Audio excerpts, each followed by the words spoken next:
Your government does not intend that the history of the past few years shall be repeated. We do not want and will not have another epidemic of bank failures. For many generations and through the countless years, their money paid for influence and their tactics play on fears, until each politician, corporate leader, CEO understood they had to play along or say they didn't know.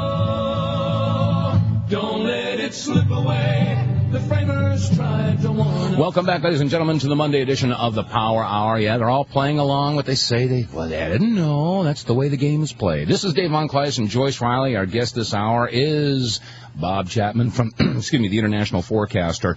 And that's basically the way the game is played. Don't you agree, Bob? Certainly is. And, we're looking at the situation in Israel and Gaza. I haven't reported much on it because it's all over the news, and I try to find things that are different, unusual, and unreported upon. So most people know pretty much what's going on.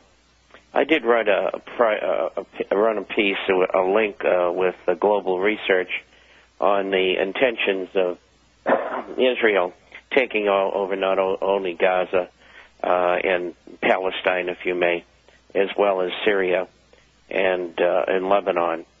And part of the inducement is to get their hands on the gas leases offshore. And but if you look at the map of Israel, you'll see the expansion that's happened since 1948 and their attitude toward their neighbors. And yes, they certainly have a right to exist, but on the other hand, what they're doing right now, and have done in the past, just recently in Lebanon, is absolutely murderous. And I don't think it's a reflection of the thinking of the Jewish people all over the world. And I think many of them are disheartened and disgruntled about it. And the reason I say that many of them write letters to me, subscribers and non-subscribers, about the events that are taking place. And I talked to somebody in Brooklyn on Friday and said everybody at the local gym, most of whom were Jewish, were very downhearted about what was going on. And I think that generally reflects the attitude of the average Jewish person throughout the world. My take on Israel is that they're nothing but an expansionary, plundering group of Nazis. And that's the way I look at it. Oh, and gosh. You could be a little bit more forceful in your assessment. Well, I always put it right where it's at. And to address the question earlier from the gentleman who called in, the first-time caller, he's got a valid question. And I don't know what the answer is, but he's certainly right in questioning whether they are the representative that God meant someone to be.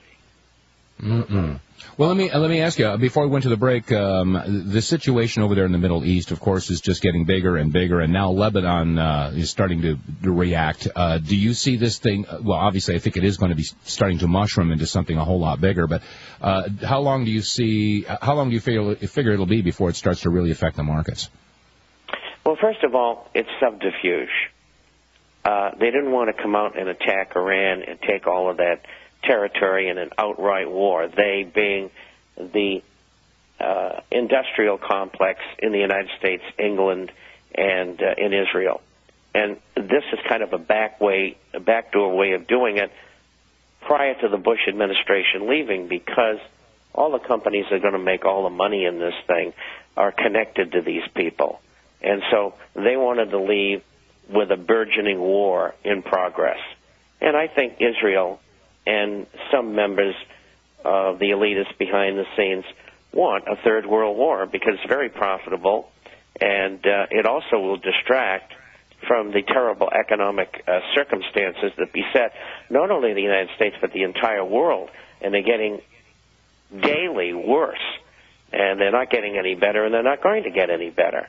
And so you have this deflection. If you look at history, it's all there. Every group, dictator, democracy, whatever you've got, Whenever they have a problem, they have a war. And so this is nothing unusual. And so that's what I think is going on. How is it going to affect the market? It's going to eventually make it go down, along with all the other problems. I mean, they're talking about 7.2% unemployment. The official figure for U6, which is another formula that they put forward, is 13.5%. But the media never picks it up. Long term is 17.5%. Well, I'll tell you what, we got to take a break, and when we come back, Ted Anderson's going to join us and let us know if there's anything left at this point, you know. This is Dave Von Kleist and Joyce Riley. We got Bob Chapman on the line, and coming up in 3 minutes will be Ted Anderson. Stay with us. This is the GCN Radio Network, home to hard-hitting talk radio.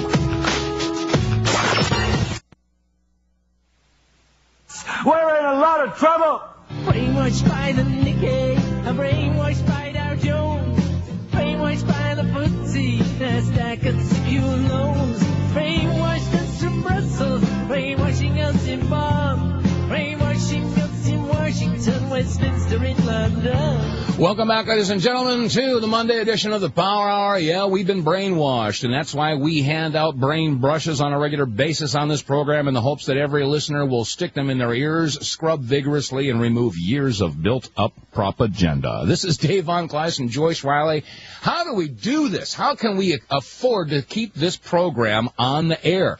I'll tell you, folks, we do it the old-fashioned way. We do not accept corporate advertising. Not going to happen, never did, never will. Because once we have those corporate dollars that are influencing the news stories that we do, well, we won't be able to do the news stories that we do. That's why we are so far outside of the corporate cage, and a lot of people appreciate that. We're going to keep it that way as well. So how do we do it? We basically provide products and information that you otherwise would not get.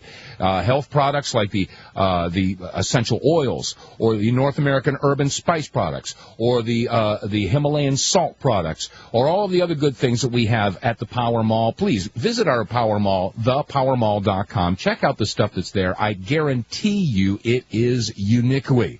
So take advantage of the specials that we've got going this week. And as always, you know, whenever you do, you can ask for a free copy of the Bush Bonus Bumper Disc. We're still giving those things away. And by the way, if you are a veteran, we are still giving away copies of Beyond Treason if you simply ask for it.